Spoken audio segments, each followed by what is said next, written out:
In the late 19th century, the most valuable resource on Earth was not data. It was not lithium. It was not rare metals. It was oil, turned into kerosene and lubricants, feeding the lamps, factories, and machines Of a rapidly industrializing world. In that environment, one question mattered more than any other. Who would control the flow? John D. Rockefeller did not begin as a legend. He began as a quiet, intensely disciplined young man. Who treated money like math, and treated math like a moral duty. He learned bookkeeping early, and built a reputation for reliability in a world where business could be reckless and chaotic. When other people chased fast wins, he chased repeatable processes, record everything, cut waste, and reinvest. Rockefeller's early years are not glamorous, but they shaped the mentality. He grew up in a household Where money was not just a tool, it was a source of anxiety and control. Family finances could be uncertain, and that uncertainty can produce two kinds of people, gamblers or planners. Rockefeller became a planner. As a teenager, he tracked expenses, saved aggressively, and treated small gains as proof that discipline worked. In his early career, he worked in commerce and learned how credit, invoicing, and reputation functioned. In 19th century business, your name could be your collateral. If you were known as reliable, you could negotiate better terms. If you were known as careless, you paid for it in higher costs and fewer opportunities. When oil entered the picture, Rockefeller already understood a core business truth. The market punishes inefficiency, but it rewards organization even more. He partnered with people who complemented his style: operators, chemists, deal makers. while he focused on control. Control meant accounting, but it also meant managing risk. He preferred businesses where outcomes could be shaped by process, not by luck. Oil refining offered exactly that.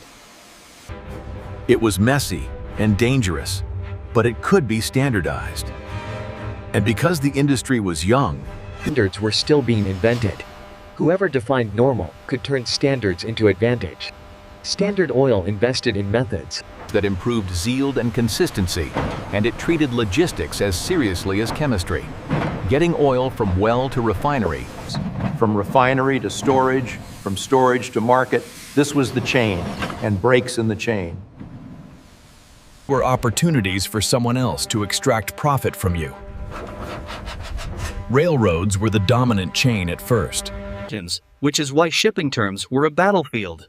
Later, pipelines became increasingly important because pipelines could bypass some railroad dependence and reduce shipping costs. Pipeline control also shifted power. A pipeline is not just a tube. It is a gate. If you control the gate, you can set conditions for access.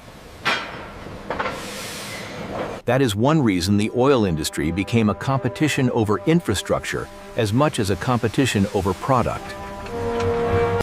That mindset mattered because the oil industry, at first, was not a stable industry. It was a stampede. The early oil boom in Pennsylvania created sudden fortunes and sudden bankruptcies. Wells were unpredictable. Refineries opened and collapsed. Prices whiplashed. Fires and spills were common. A single bad shipment or a single market drop could wipe out a small operator overnight. Most people looking at that chaos saw danger. Rockefeller saw a puzzle. If oil was going to become essential to modern life, somebody would build order out of the mess.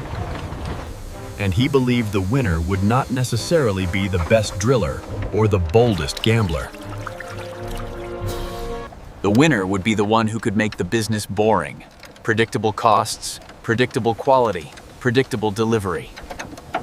So he aimed for refining rather than drilling. Wells were uncertain. Refineries could be optimized. Refining was where you could standardize inputs, improve yields, reduce waste, and build repeatable margins. It was also where you could scale.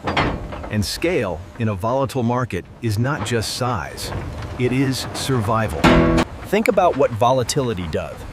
When prices fall, everyone feels pain, but not everyone feels it equally. A company with higher costs bleeds faster. A company with lower costs can cut prices, keep selling, and wait while rivals struggle to pay workers and creditors. When rivals fail, their assets go on sale. If you have cash and patience, you can buy their ruins cheap, then use the new scale to reduce costs. The loop tightens. This is the first key mechanism in Rockefeller's story.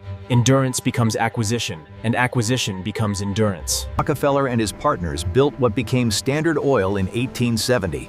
The timing was powerful. Rail networks were expanding. Cities were growing. Demand for kerosene for lighting was booming. Oil was not just a commodity. It was infrastructure for everyday life, like electricity would become later. From the start, Standard Oil did not behave like a single refinery. It behaved like a system.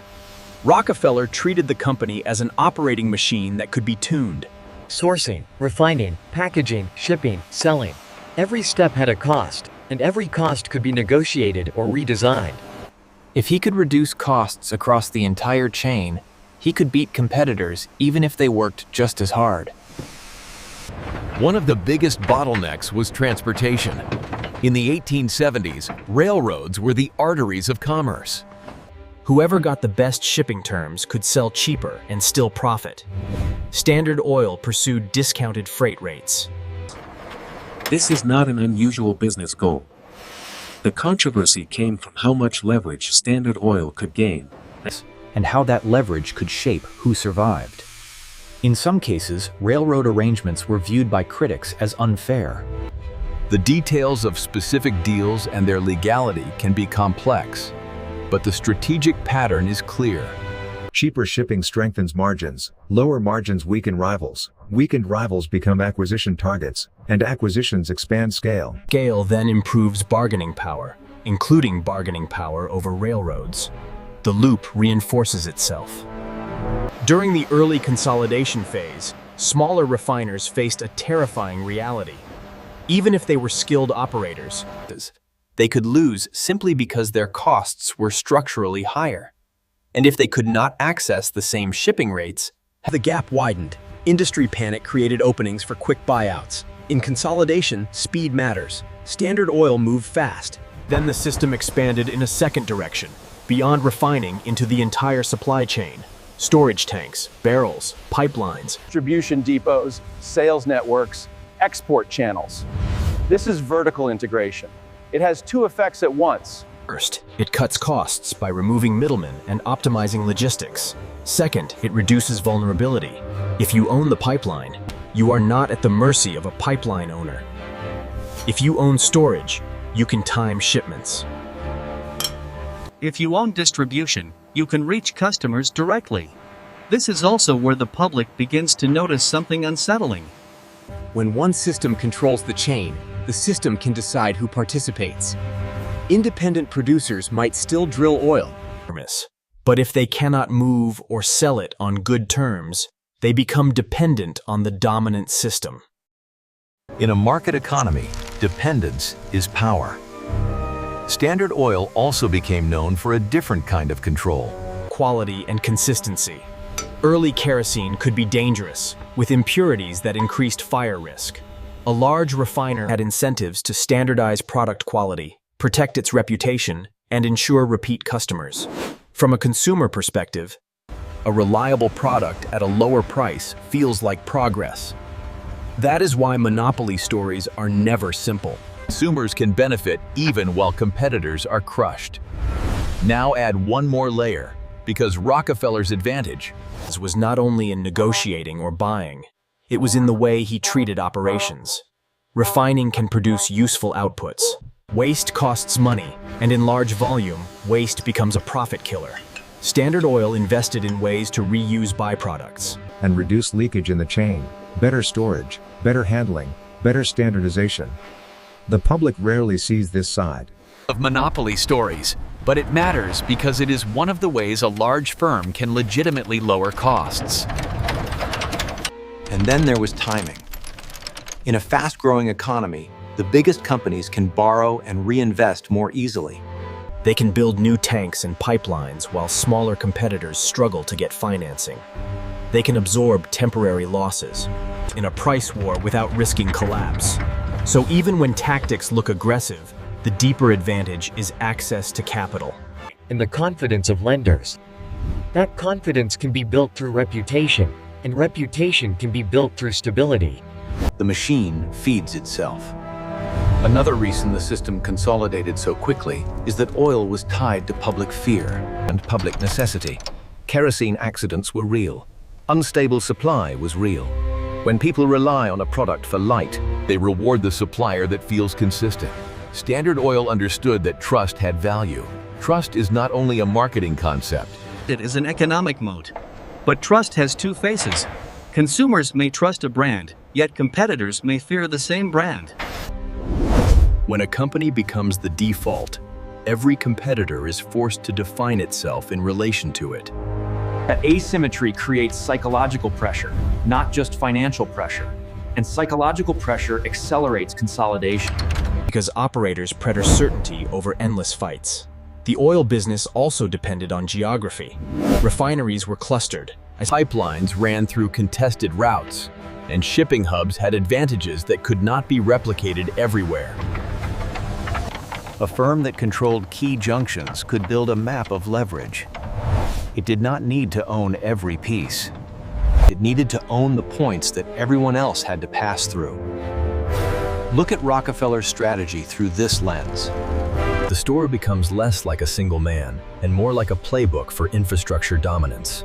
Reduce costs, secure bottlenecks, integrate the chain, stabilize supply, and use volatility as an acquisition tool. The public calls it monopoly. The engineers call it optimization. The law eventually calls it restraint of trade. All are talking about the same machine. As the company's reputation grew, so did the political pressure to define boundaries. Reformers argued that capitalism had to be disciplined, or it would discipline society. Business leaders argued that the country could not industrialize without large-scale organization. Behind the debate sat a harder truth. The United States was building a national economy fast. And large firms were often the tools that made that possible. The court battles did not happen in a vacuum. They happened in a society trying to decide what competition means when industries require huge fixed investments. In some markets, competition looks like hundreds of small players. In other markets, the economics pushes toward fewer large players. The question becomes, how do you keep those large players from acting like private governments? That is why The 1911 decision is remembered not only for breaking Standard Oil, but for clarifying a principle. The goal was not to ban size. The goal was to restrain behavior interpreted as unreasonable in its effect. People often summarize this as breaking up the monopoly, but the deeper story is learning to govern industrial power. And it is here that Rockefeller's personal story intersects with a national transformation. The same era produced trusts, also produced modern accounting, modern corporate governance, and modern finance. Rockefeller's empire was a product and a driver. The oil industry forced new organizational ideas because the old ones could not manage the scale. Rockefeller's philanthropic era also reflects this shift. The late 19th century created private fortunes large enough to shape institutions. That scale produced universities, research centers, and public health campaigns that probably would not have existed the same way. It also produced ongoing debates about whether private giving can ever replace public decision-making. So when you hear the name Rockefeller, it is tempting to collapse the story into a moral headline. But the better way to see it is as a case study in how systems form. Markets create bottlenecks. Bottlenecks create leverage. Leverage creates consolidation. Consolidation creates backlash, and backlash creates new rules. Then the system adapts. If you want to understand why this matters today, stop asking which industries are big and start asking which industries are essential. The more essential the infrastructure, the more the Rockefeller question returns: who controls the flow? And how do we keep that control from becoming absolute? Because once control becomes absolute, even the benefits feel dangerous. Lower prices become temporary, stability becomes dependency, efficiency becomes power, and power, in the end, is always a political problem. Even when it is built with spreadsheets. By the 1880s, Standard Oil's scale created a new challenge: management and legal structure. Corporate law at the time was not designed for a single entity to control a complex web of holdings. The solution was an organizational innovation that became infamous: the trust structure. In 1882, the Standard Oil Trust centralized control of many separate companies under a small group of trustees. To supporters, this was simply organization, a way to run a complicated business coherently. To critics, it looked like a blueprint for evading oversight. Either way, the trust model solved a real coordination problem for large industrial empires, and it spread because it worked. As Standard Oil grew, so did the backlash. The United States entered an era when the public saw giant corporations, not only as businesses, but as forces that could bend markets and influence politics. The word monopoly became more than an insult. It became a category that demanded a response. In 1890, the Sherman Antitrust Act was passed, signaling that the government now claimed the authority to restrain monopolistic behavior. But laws on paper are not enforcement. For years, the struggle continued in courts, politics, and public opinion. The national argument was not only about one company. It was about what kind of capitalism the country wanted.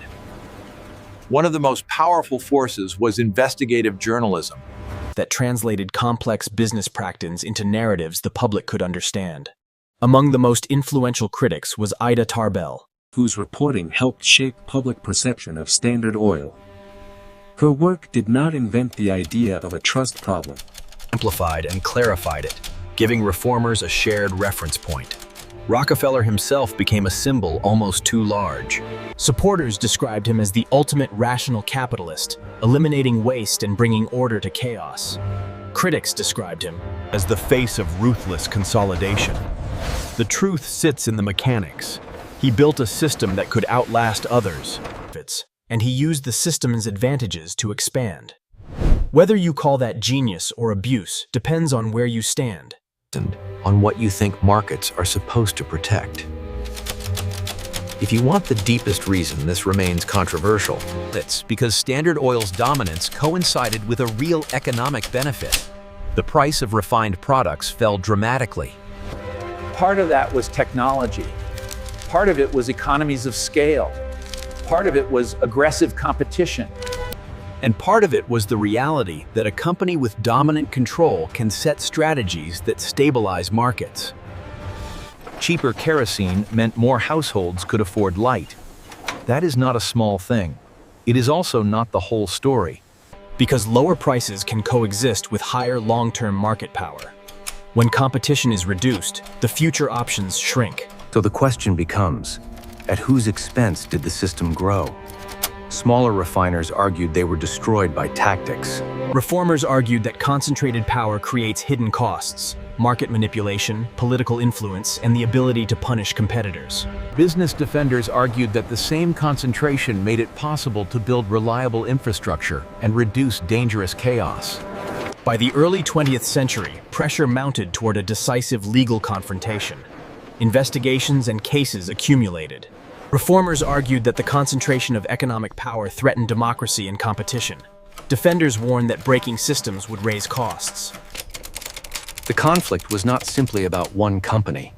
It was about the balance between scale and freedom in markets. In 1911, the U.S. Supreme Court ordered the breakup of Standard Oil, concluding it engaged in unreasonable restraints. Standard Oil was divided into multiple separate entities. This moment is often presented as the dramatic end of an empire. But the twist is that breakups do not always destroy wealth. Sometimes they rearrange it. When a company is split, the shareholders can end up owning pieces of many valuable parts. Rockefeller, as a major shareholder, benefited as companies grew. In a strange way, the breakup became both a punishment and a confirmation. The pieces were still powerful. After the breakup, many people assume the story ends. But the companies that emerged became major players in the energy world. Their names changed through merges and rebranding, but the point remains: the underlying industrial foundation survived. The legal structure changed, yet the economic reality of scale stayed.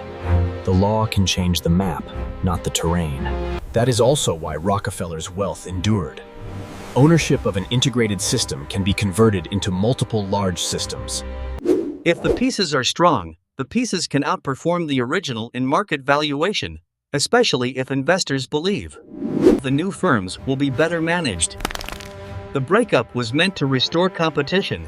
It also created a portfolio of companies that could compete, expand, and innovate over time. This is where the story becomes larger than one man. Modern corporate history is filled with the same pattern. A company grows so large that it triggers legal limits. Then the structure changes. The system evolves, but the incentives remain. Scale creates leverage. After the breakup, the oil business did not revert to tiny operators. It moved into large firms competing globally. Legal action changed ownership structures, but it did not erase the underlying economics of scale in refining and shipping. Rockefeller's later life moved increasingly toward philanthropy and institution building. This is another area where simple narratives fail. Some people see philanthropy as redemption. Others see it as reputation management. He directed wealth into foundations and research. Institutions connected to his giving helped shape American higher education and public health over the 20th century. But even here, the question returns: what happens when private wealth is large enough to act like public policy? A foundation can fund research. A university donation can reshape departments. Public health funding can influence priorities. These actions can do good, and they can also raise questions about democratic control and accountability. Power remains the theme. To understand why Rockefeller's story continues to matter, separate myth from mechanism. The myth is a single mastermind. The mechanism is more repeatable: a volatile industry, weak regulation, dependence on transportation, and strategies focused on cost control. You also have to confront public perception. Industrial empires do not exist purely in balance sheets. They exist in minds. Journalism, politics, court decisions, and cultural narratives become part of the economic system. Standard Oil was a social argument. When you zoom out, this case became a template for debates about big business. Early America faced railroads and oil. Later eras faced telecommunications, finance, and technology platforms. The industries change, but the pressure rhymes. Infrastructure is essential. Whoever controls it gains influence, and society demands limits. What should you take from this story, beyond the drama? First, power comes from control of bottlenecks. Second, cost control is not merely efficiency, it is a weapon. Third, legal frameworks often lag behind innovation, where empires grow. Fourth, when the public responds, it reshapes the system. Watch the sequence: chaos, consolidation, integration, organization, backlash. It is not a moral conclusion. It is a structural one. On one side, industrial organization reduces costs. On the other side, efficiency becomes dominance, and dominance becomes influence. The line between building a system and becoming the system is thin. Once a company becomes infrastructure, decisions become political. So the real question is, when a system becomes essential, who gets to control the flow, and what happens next?